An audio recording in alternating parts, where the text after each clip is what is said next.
Bom dia, meninos e meninas, tudo bom com vocês?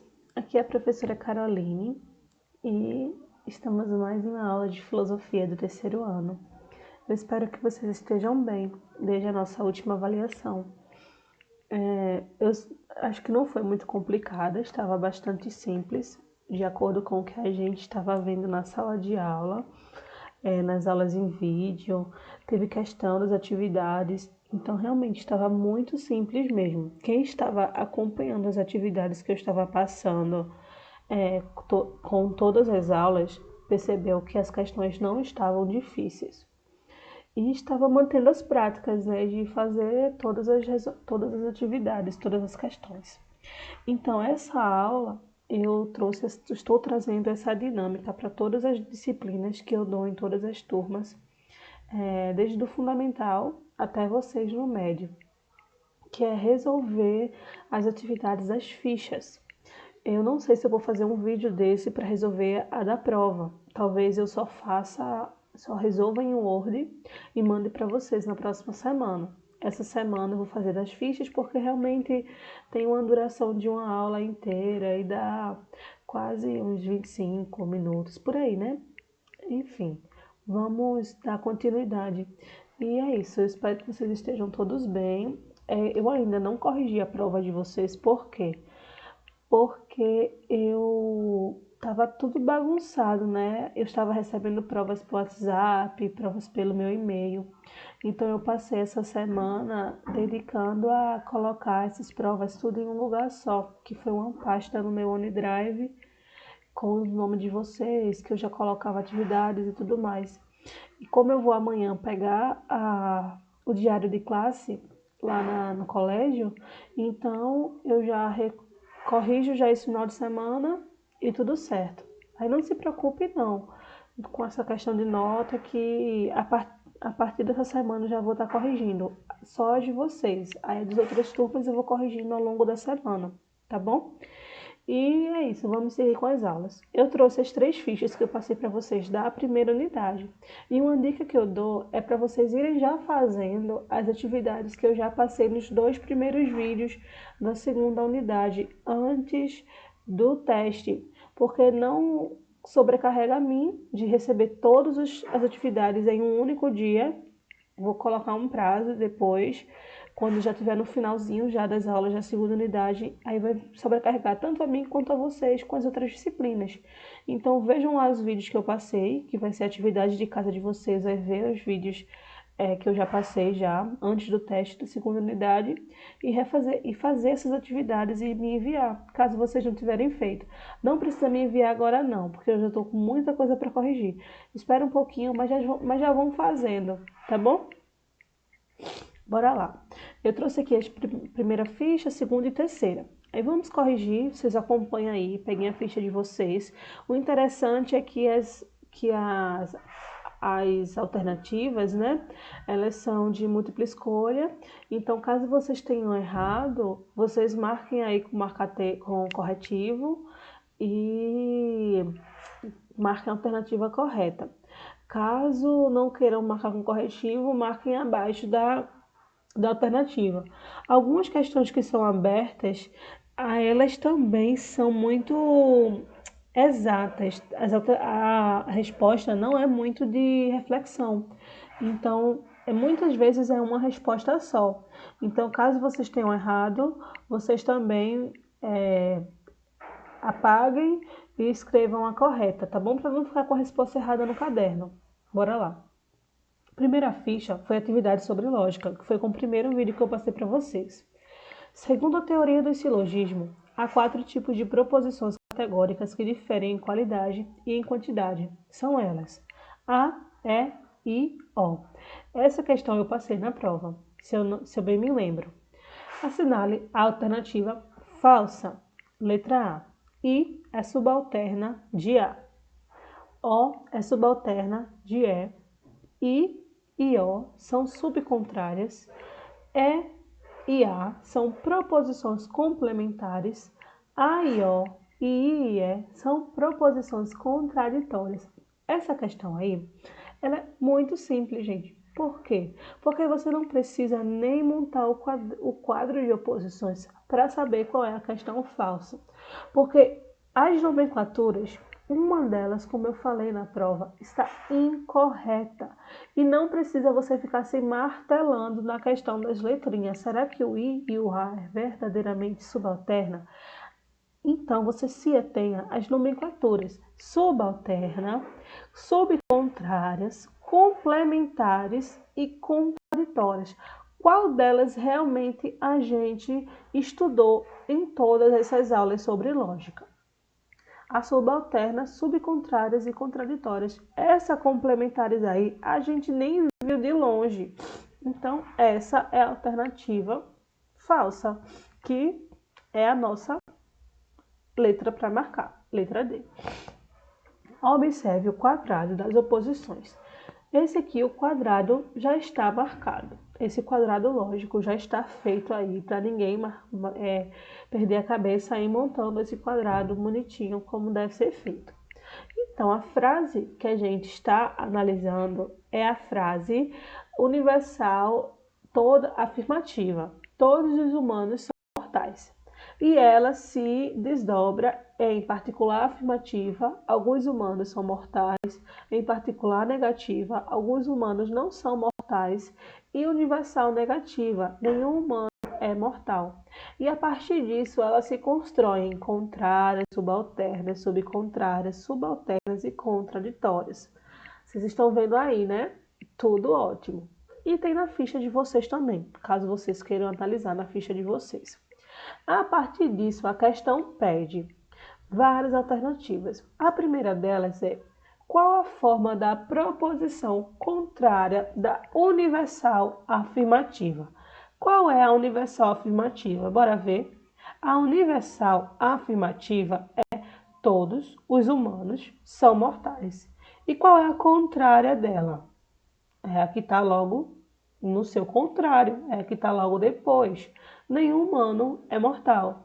Logo, a forma da proposição contrária da universal afirmativa, o A, universal afirmativa, é a universal negativa, o N. Nenhum humano é mortal. Veja só. Massa, né? E bem simples. Bora agora para a próxima alternativa. Qual a forma da proposição subcontrária da particular negativa? Bora relembrar qual é a particular negativa? A particular negativa é: alguns humanos são mortais. E a subcontrária é logo aquela que vem depois. Alguns humanos não são mortais, é a particular negativa. Logo, a forma da proposição subcontrária da particular negativa, PN, é a particular afirmativa. Desculpa, eu estava trocando, mas a resposta é a mesma. É a particular negativa, que é essa aqui. Alguns humanos não são mortais e a resposta é logo essa que vem aqui. Alguns humanos são mortais. Tudo na mesma linha, tá bom? Não tem nenhuma dificuldade. Isso é gripe, viu, gente? Qual a proposição contraditória de alguns humanos não são mortais? Então, quando a questão é uma frase, a gente vai procurar ou vai reduzir ela, né? Alguns é prefixo de particular, não é prefixo negativo, então ela é uma particular negativa. A gente vai lá, né, onde está a particular negativa.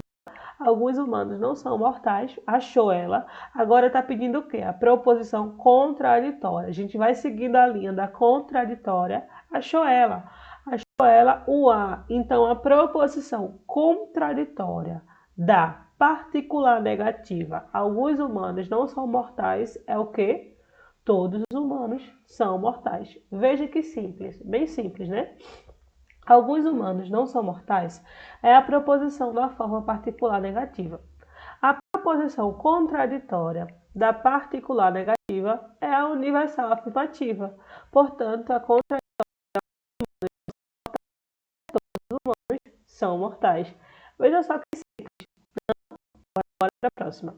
Qual a forma da proposição contraditória da contrária da universal negativa? Eita, Carol, complicou tudo. tem contrária, contraditória na mesma frase. Não complicou, não. Bora fazer essa questão aqui. A questão está pedindo qual a forma da proposição contraditória da contrária da universal negativa. A gente vai primeiro encontrar a contrária da universal negativa. Nenhum humano é mortal. Universal negativa. Agora a gente vai primeiro aqui, ó. Contrária da universal negativa é essa aqui. O nenhum humano é mortal. A gente achou. Agora a gente vai procurar a contraditória. A gente vai seguir essa linha aqui, ó, até achar contraditória. A gente achou a contraditória seguindo apenas essa linha. Porque a questão não pede para a gente achar a contrária da universal, negativa. Porque se fosse a contrária da universal, seria aquela que a gente já fez na letra A. Seria apenas todos os humanos são mortais. Só que a gente pede para pegar a proposição contraditória da contrária da universal negativa. A contrária da universal negativa é o quê? Todos os humanos são mortais. E qual é a contraditória da contrária da universal negativa? Se a contrária da universal negativa é o a contraditória da UA é PN. Alguns humanos são mortais. De novo, bem devagar. Nenhum humano é mortal. Agora eu vou falar só com as siglas. O N é o que a gente é o nosso ponto de partida. Agora a gente vai achar a contrária da UN. Qual é a contrária da UN? O A. Agora a gente vai achar a contraditória da UA. PN. Agora a gente vai nas frases. Nenhum humano é mortal. Qual é a contrária de nenhum humano é mortal? Todos os humanos são mortais. E qual é a contraditória de todos os humanos são mortais?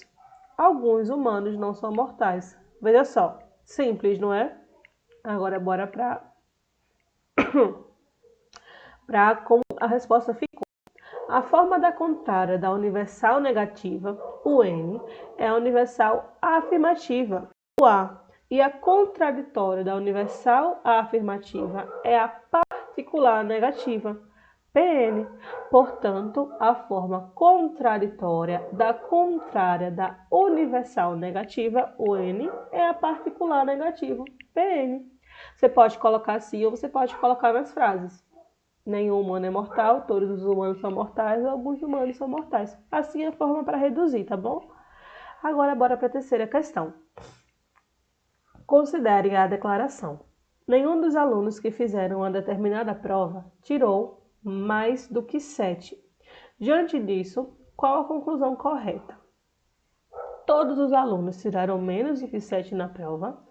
Todos os alunos tiraram 7 na prova. Algum aluno tirou 7 na prova. Algum aluno tirou menos que 7 na prova. Ou algum aluno tirou 7 ou menos na prova. Bora voltar para a frase. Nenhum dos alunos que fizeram uma determinada prova tirou mais do que 7. Quando a professora, sei lá, alguém que está falando isso, tirou mais do que 7, pode estar falando que pode ter tirado 7 ou menos. Não mais do que 7, no caso 8, 9 ou 10. Mas pode ter tirado 7, 6, 5, 4, 3, 2, 1 ou 0. Ou até o 0,5, 1,5, 3,5, por aí. Então, a nossa alternativa correta é a letra E. Algum aluno tirou 7 ou menos na prova. Tá bom? Bora lá. As proposições que compõem as premissas e a conclusão do silogismo podem ser universais ou particulares, isso aí vocês sabem, ou afirmativas ou negativas. Considerando estas possibilidades, é correto afirmar que todos os seres vivos não são organismo. É particular negativa? Não. Olha a partícula aí, todos, mostrando que é uma frase universal, uma proposição universal. Nenhum ser humano é imortal. Eu acabei de dar a resposta. Gente, eu devia ter começado por baixo, né? Eu acabei de dar a resposta. Isso, agora vamos analisar outra, vamos? Algum ser vivo é mortal? Não, não é universal afirmativa, porque algum é prefixo de particular. Sócrates é imortal? Universal afirmativa. Olha, gente, essa questão pode dar uma confusão. Por quê? Sócrates é imortal. Mas a questão de Sócrates não está falando todos os seres vivos são imortais, mas está dando uma particularidade para Sócrates é imortal.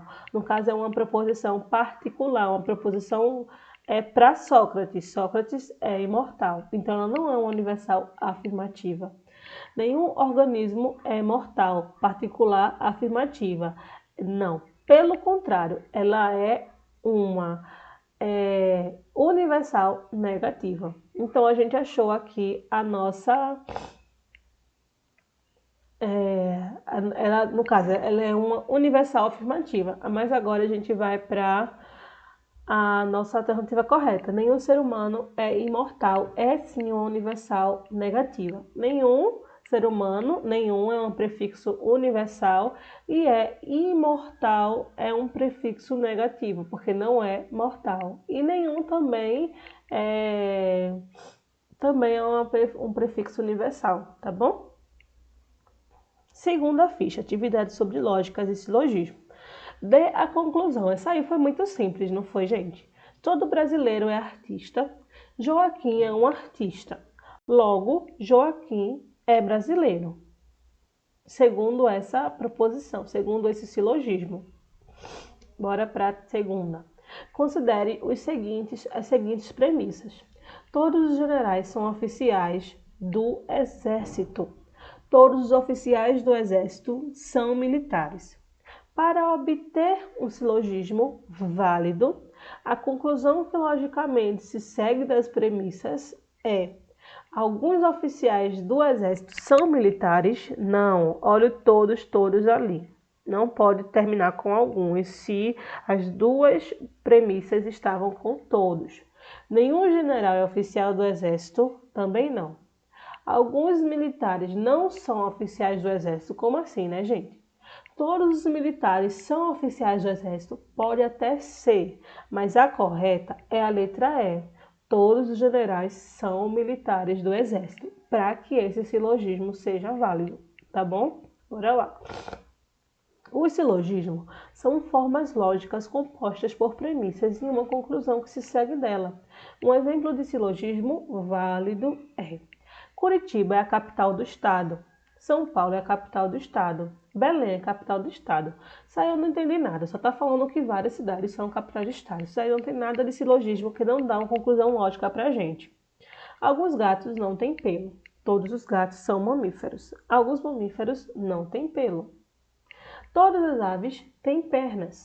Os mamíferos têm pernas. Logo, todas as mesas têm pernas. Antes de ontem, choveu. Ontem também choveu. Logo, amanhã certamente choverá. Todas as plantas são verdes. Todas as árvores são plantas. Todas as árvores são mortais. Lógico que a questão correta é a letra D. Primeiro que a letra C, da mesa ali que tem pernas, ela coloca um termo que não é nem aves, nem pernas, nem mamíferos, que são as mesas. E não pode colocar outro termo, só são 3 termos, vocês lembram? O termo maior, o termo menor e o termo médio. A letra D, antes de ontem choveu, ontem também choveu, logo amanhã certamente choverá. Isso não é uma indução, isso é uma dedução. Todas as plantas são verdes. Não, isso, desculpa, gente, isso é uma... eu esqueci. Isso eu vou lembrar na próxima questão. Me desculpe, mas eu vou lembrar. Todas as plantas são verdes. Todas as árvores são plantas. Todas as árvores são mortais. Também colocou aí um termo que não é plantas, nem verdes, nem árvores, que são os termos médio, maior e menor. Pronto. Bora lá, a resposta correta é: alguns gatos não têm pelos, todos os gatos são mamíferos, alguns mamíferos não têm pelo. Na lógica clássica, as proposições que compõem o raciocínio são classificadas como universal ou particular, afirmativa ou negativa. Sendo assim as proposições. Essa questão pede para a gente analisar essas proposições e depois classificar. Simples. Todo ser humano é mortal. Todo é mortal. Universal, afirmativa. Algumas pessoas não usam óculos. Particular, negativa. Alguns motoristas são descuidados. Particular, afirmativa. Agora, bora para procurar. Particular, não. Particular, não. Universal, sim. Particular, não. Universal, sim. Agora, bora para... Gente, eu tô falando isso como eu estivesse fazendo essa questão. Bora analisar direitinho. A primeira questão já é universal, né? Universal porque tem um todo. Então, a gente já vai cortando todas as particulares que existem, que estão lá na primeira coisa lá, primeira parte. A letra A, a letra B e a letra D já não pode ser. Agora, a gente vai para a segunda. Ela é uma particular negativa. Algumas pessoas não usam óculos. E vamos ver se a letra C ou a letra E tem lá uma particular negativa. Olha, a letra E tem uma universal afirmativa, uma particular negativa. Pronto, é a letra E. E aí?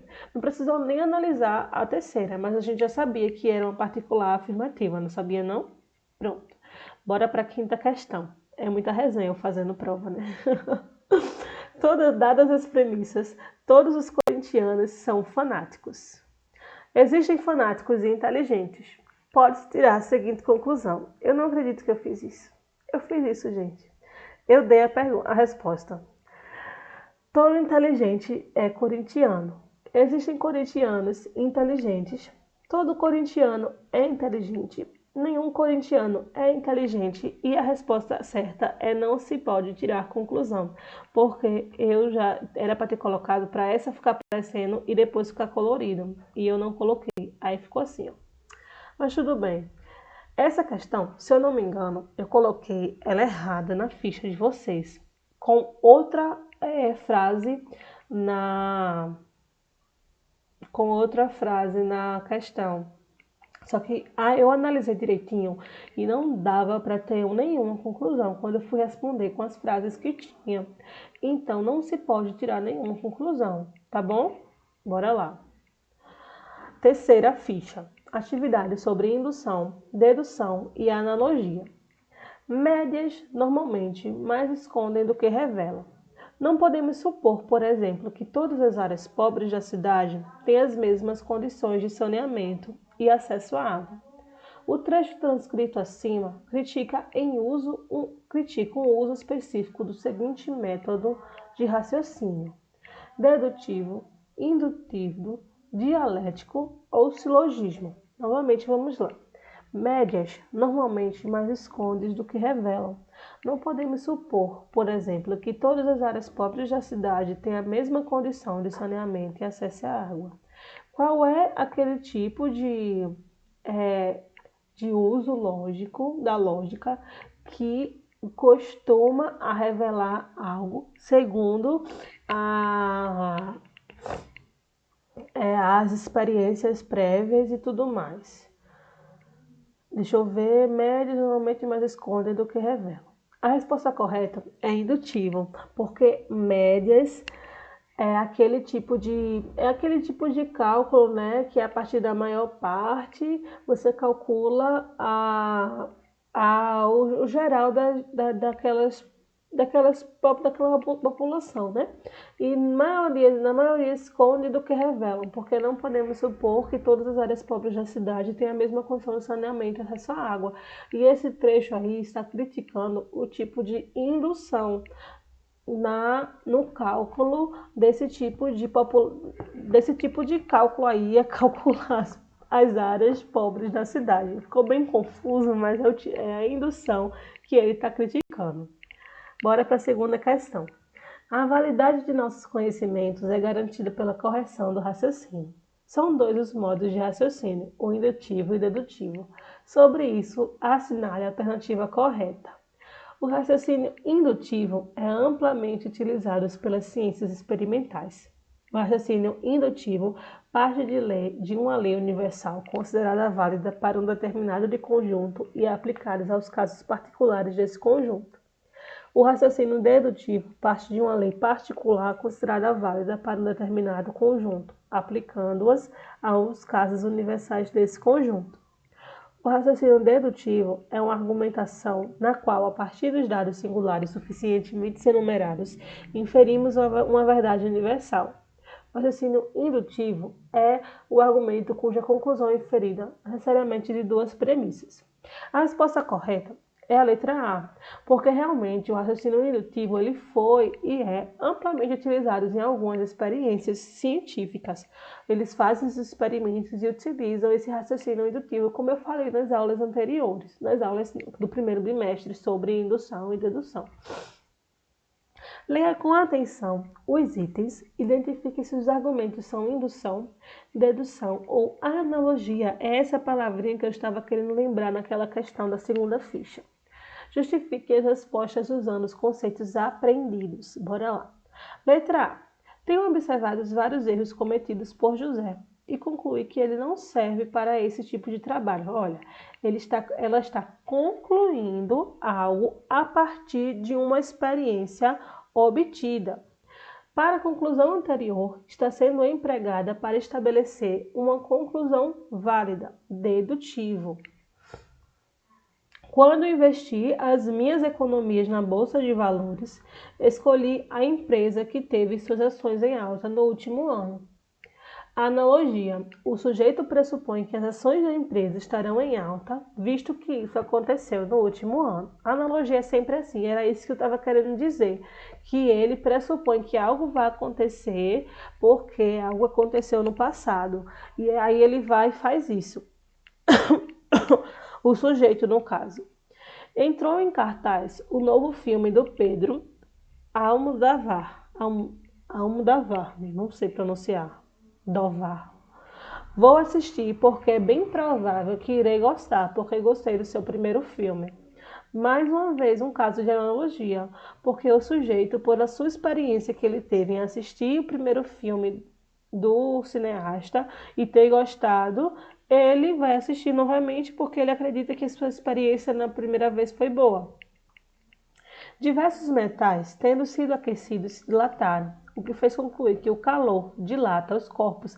Isso aí é indução, é aquele método que os cientistas utilizavam nos seus experimentos. O sujeito pressupõe, através de experiências, que o calor dilata os corpos, ou seja, ele generaliza porque viu outros metais dilatando aos seres aquecidos. Antônia não pode ser locutora de rádio ou TV, porque tem problemas de dicção. Dedução, pois ele usou um problema que ele já sabia que ela tinha para explicar o porquê dela não pode ser locutora, um problema que ela já possui. Aplicando a teoria da gravitação universal, podemos calcular a massa do Sol e dos planetas e explicar os mares. Dedução, o sujeito pressupõe que nem tudo quando eu falar de experiência, de ciência, está falando de indução, não, gente. Isso aí é um argumento de dedução pura. Por quê? O sujeito pressupõe que, ao aplicar a teoria da gravitação universal do Sol, ele poderá calcular a massa do Sol e dos planetas e assim explicar a maré, utilizando uma série de raciocínios. Letra G. Com o plano inclinado, Galileu tornou mais lentos os fenômenos muito rápidos e assim pôde calcular a lei de queda dos corpos e indução. Pois Galileu, o sujeito pressupõe que, pois com Galileu, através de ver aí a frase, o que Galileu fez, o sujeito pressupõe que através de uma experiência prévia dele, ele conseguiu calcular a queda dos corpos. O sujeito, esse primeiro nome de Galileu eu coloquei por engano, pois o sujeito pressupõe que através de uma experiência prévia de Galileu, ele conseguiu calcular a queda dos corpos. Quem está fazendo aí essa frase, o sujeito, ele concluiu que através da experiência que Galileu teve, com um plano inclinado, ele conseguiu calcular a queda dos corpos. O cientista Bohr elaborou o modelo atômico, à semelhança do modelo do sistema solar. Indução, pois o cientista elaborou um modelo atômico particular